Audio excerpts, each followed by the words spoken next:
Hello প্রিয় বন্ধুরা, সকলে কেমন আছেন? আমি নূরজাহান চলে এলাম আপনাদের সামনে আজকে নববর্ষের দিনে নতুন একটি রেসিপি নিয়ে। দেখে বুঝতেই পারছেন একটি বিরিয়ানি রেসিপি নিয়ে চলে এসেছি। হ্যাঁ, ঠিকই দেখেছেন, মটন পোলাও বিরিয়ানি। অসাধারণ স্বাদের একটি বিরিয়ানি, ঘরোয়া উপায়ে ঘরোয়া চাল দিয়ে এই রেসিপিটা খুব সহজে তৈরি করে নিতে পারবেন। চলুন কিভাবে তৈরি করছি তার প্রসেসটা আপনারা প্রথম থেকে শেষ পর্যন্ত দেখে নিন। এর জন্য আমার সাথে থাকতে হবে আর পুরো ভিডিওটা দেখতে হবে। আমি কিছু উপকরণ নিয়ে নিয়েছি, দেখুন সেগুলো আমি রান্না করতে করতেই কিন্তু আপনাদেরকে বলে দেবো যে কি কি উপকরণ নিয়েছি। মাটন, চাল, বিরিয়ানি মশলা, আরও অনেক রকম মশলা নিয়েছি, ঘি, পেঁয়াজ, সেগুলো আমি কতটা পরিমাণে নিয়েছি আর কখন কখন দেব, কিভাবে দেব, সব কিছু আপনাদের সঙ্গে শেয়ার করব। এর জন্য আমার সঙ্গে থাকতে হবে, অবশ্যই সঙ্গে থাকবেন। নতুন বন্ধুরা চ্যানেলটিকে সাবস্ক্রাইব করে পাশে থাকবেন আর বেল আইকনটি ক্লিক করে রাখবেন। আমি 3টি আলু নিয়েছি আর আলুগুলোকে পরিষ্কার করে আমি গোল গোল করে কেটে নিয়েছি। এর মধ্যে লবণ আর হলুদ দিয়ে একটু মাখিয়ে নিয়ে সাদা রিফাইন অয়েলে ভেজে নেব। অবশ্যই এগুলো লাল লাল করে ভাজতে হবে।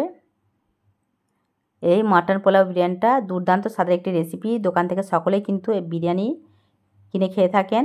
সকলকেই বলবো এইভাবে বাড়িতে তৈরি করতে পারবেন আর সেই টাকা দিয়েই বাড়ির প্রত্যেককেই খেয়ে এটা আনন্দ উপভোগ করতে পারবেন। আলুগুলো ভাজা হয়ে গেছে আর এগুলো আমি ধীরে ধীরে এখন তুলে নেব। এত সহজ পদ্ধতিতে ঘরোয়া উপায়ে মাটন পোলাও বিরিয়ানি যে রান্না করা যায় এই রেসিপিটা দেখলেই কিন্তু বুঝতে পারবেন। এই তেলটা আমি অন্য কাজে ব্যবহার করব, রেখে দিয়েছি। আর কড়াইয়ের মধ্যে দিয়ে দিয়েছি ঘি। আমি 100 গ্রাম মতো ঘি দিয়েছি আর এর মধ্যে কয়েকটি তেজপাতা, 3-4টি দারচিনি, 3-4টি এলাচ আর দিয়েছি 2টি বড় সাইজের পেঁয়াজ। এটা নাড়াচাড়া করছি আর এক সাইডে আমি বসিয়ে দিয়েছিলাম গরম জল। আমি হাঁড়ির মধ্যে গরম জল বসিয়েছিলাম, সেটা ফুটিয়ে ঢাকনা দিয়ে রেখে দিয়েছি। গরম জলটা অবশ্যই লাগবে। পেঁয়াজটা ওইদিকে হয়ে এসছে, দেখুন লাল লাল হয়ে। এর মধ্যে দিয়ে দেবো আমি মাংস। আমি মাংসটা এর মধ্যে দিয়ে দিচ্ছি।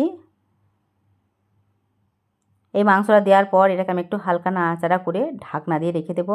ঢাকনা দিয়ে রেখে দেওয়ার পর এর থেকে অনেকটাই জল ছাড়বে। জল ছাড়লে আমি ধীরে ধীরে যে মশলাগুলো দেবো সেগুলো কিন্তু মাখাতে অনেক সুবিধা হবে। এই কারণে আমি লো টু মিডিয়ামে এটাকে ঢাকনা দিয়ে রেখে দেবো। দেখুন এটা ঢাকনা দিয়ে রেখে দেওয়ার পর কতটা জল বার হয় সেটা আপনারা নিজের চোখে দেখতে পারবেন। এটা আমি ঢাকনা দিয়ে রেখে দিয়েছি আর ঢাকনাটা খুলে আমি দেখছি কত সুন্দরভাবে এটা থেকে জল ছেড়েছে। আর এখন আমি ধীরে ধীরে দিয়ে দেবো এই উপকরণগুলো। অবশ্যই ফলো করবেন যে আমি কি কি মশলা দিচ্ছি, এটা আপনারা দেখলেই নিজেরা তৈরি করে খেতে পারবেন। এর মধ্যে আমি 1 চামচ ধনিয়া গুঁড়ো, 1 চামচ জিরা গুঁড়ো দিয়ে দিয়েছি আর দেবো হাফ চামচ হলুদ গুঁড়ো, 1 চামচ মতো লঙ্কার গুঁড়ো দিয়ে দেবো, 3 চামচ মতো গোটা মৌরি, 2 চামচ গোটা জিরা, কয়েকটি আদার টুকরা, কয়েকটি রসুন একসঙ্গে আমি পেস্ট করে নিয়েছি আর এই মশলাটা এর মধ্যে দিয়ে মিশিয়ে নিচ্ছি। যে জলটা কেটেছে তার জন্য দেখুন এই মশলাটা কোনো রকমভাবে জমাট বাঁধবে না আর খুব সুন্দরভাবে কিন্তু এর সঙ্গে মিশে যাবে। এর মধ্যে দিচ্ছি আমি 3 চামচ মতো লবণ। যেহেতু আমি 1 কেজি চাল ব্যবহার করছি, 1 কেজি মটন, এই জন্য লবণটাও 3 চামচ দিয়েছি। আপনারা অবশ্যই আপনাদের স্বাদ অনুযায়ী লবণটা দিয়ে নেবেন। লবণটা দেওয়ার পর আবারও খুব ভালোভাবে এটাকে মিশিয়ে নেব। এটা সুন্দরভাবে আমি মিশিয়ে নেওয়ার পর কত সুন্দরভাবে এটা কষানো হয়ে গেছে। এখন দিয়ে দিয়েছি মশলা ধোয়া 1 বাটি মতো জল ব্যবহার করেছি আর এটাকে আবারও নাড়াচাড়া করে আমি ঢাকনা দিয়ে রেখে দেবো। লো টু মিডিয়ামে রেখে দিচ্ছি আমি 10 মিনিট মতো। 10 মিনিট পর আমি খুলে দেখব এটা কেমন হয়েছে। এটা আমি অর্ধেক সিদ্ধ করে নেব আর অর্ধেক সিদ্ধ করব তখনই যখন আমি চাল দেব, তখন আমি অর্ধেক সিদ্ধ করে নেব। এটা সুন্দরভাবে হয়ে এসছে। ঢাকনাটা খুলে আমি বিরিয়ানির মশলাটা এখন দিয়ে দিয়েছি। আমি কিছুটা বিরিয়ানির মশলা করে রেখেছিলাম ঘরে, সেটা দিয়ে দিচ্ছি। এটাকে আপনাদেরকে বলবো অবশ্যই ঘরে বিরিয়ানির মশলাটা তৈরি করে নেবেন, কারণ কেনা মশলা থেকে বিরিয়ানি যেটা ঘরে তৈরি করা হয় সেটা দারুণ স্মেল আসে। আমি 3 চামচ মতো বিরিয়ানির মশলা দিয়েছি। আবারও নাড়াচাড়া করে আমি এটাকে 2 মিনিট মতো মিডিয়াম আঁচে রেখে দেবো। এই মশলাটা দেওয়ার পর কখনোই কিন্তু এটা লোতে রাখবেন না। অবশ্যই এটা কখনো মিডিয়ামে অথবা জোরে দেবেন না, এটা একদম লোতে রাখতে হবে, তা নাহলে স্মেলটাই নষ্ট হয়ে যাবে পুড়ে। আমি লোতে রেখেছিলাম। লোতে রাখার পর এটা 2 মিনিট পর ঢাকনাটা খুলে দেখছি একদম এটা মাখা মাখা হয়ে গেছে। এখন এটাকে আমি নামিয়ে রেখে দেব। আমি আবার একটা বসিয়ে দিয়েছি, এর মধ্যে বসিয়ে দিয়েছি আর এর মধ্যে আমি তৈরি করে নেব। এখন ঘি দিয়ে দিচ্ছি এর মধ্যে আমি। এখন আমি অল্প পরিমাণে ঘি দেবো। আমি যেহেতু তখন 100 গ্রাম ঘি দিয়েছি আর এখন 50 গ্রাম মতো ঘি দিয়ে দেবো। এখন এই ঘিয়ের মধ্যে আমি ধীরে ধীরে সব কিছু দিয়ে দেব। এখন দিয়ে দিচ্ছি পেঁয়াজ, আর পেঁয়াজটা এটা লাল লাল করে ভেজে নেব। এর মধ্যে আমি এখন একটা পেঁয়াজ দিয়েছি। আগে যখন মাংসটা রান্না করেছিলাম তখন আমি দুটো সাইজের বড় পেঁয়াজ দিয়েছি, এখন মিডিয়াম সাইজের একটা পেঁয়াজ দিয়েছি। পেঁয়াজটা একটু লাল লাল করার পরই আমি ধুয়ে রাখা চালটি এর মধ্যে দিয়ে ভালোভাবে এই ঘিয়ের সঙ্গে পেঁয়াজের সঙ্গে একটু ভুনে নেব। আমরা যেভাবে পোলাও তৈরি করি সেই ধরনের এই চালটাকে একটু ভুনে নিচ্ছি। দেখুন কত সুন্দরভাবে এটা ভোনা হয়ে গেছে।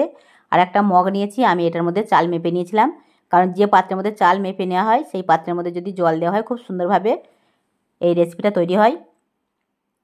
আমি এই মগে করে 1.5 মগ চাল নিয়েছি, সেই জন্য 3 মগ আমি এর মধ্যে জল দিয়ে দেবো। একদম ফুটন্ত জলটা যেটা আমি ঢাকনা দিয়ে রেখে দিয়েছিলাম সেটা আমি 3 মগ দিয়ে দিয়েছি। অবশ্যই চালটা যখন মেপে নেবেন এমন কোনো জিনিসের মধ্যে মাপবেন সেটার মধ্যে যেন জলটাও মেপে দেওয়া যায়, তাহলে কিন্তু আপনাদের এই মাটন পোলাও রেসিপিটা দুর্দান্ত স্বাদের হবে, কোনোভাবেই ভুল হবে না। এটা ফুটে এসছে, আর এর মধ্যে আমি যে মশলাটা তৈরি করেছিলাম সেটাও দিয়ে দিয়েছি। দেখুন কত সুন্দরভাবে এটা মিশে গেছে, কালারটাও কত সুন্দরভাবে এসেছে।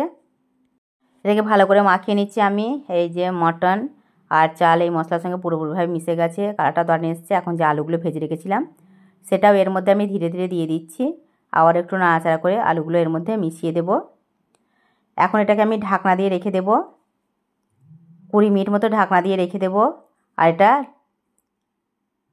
আমি একদম হাই রাখবো। হাই রাখার পর দেখুন এটা অনেকটাই হয়ে এসছে। এখন 20 মিনিট পর আমি এটা খুলছি, আর খুলে দেখলাম এটা প্রায় হয়ে এসছে 3 ভাগ মতো, আর 1 ভাগ হয়তো বাকি আছে। তারপরে আমি নাড়াচাড়া করে নিচ্ছি, কারণ নিচে যদি ধরে যায়, কিন্তু এর মধ্যে এখনও জল আছে সেই কারণে কোনো রকম নাড়াচাড়া হয়নি। এখন আমি কিছু মশলা আবারও এর মধ্যে দিয়ে দেব।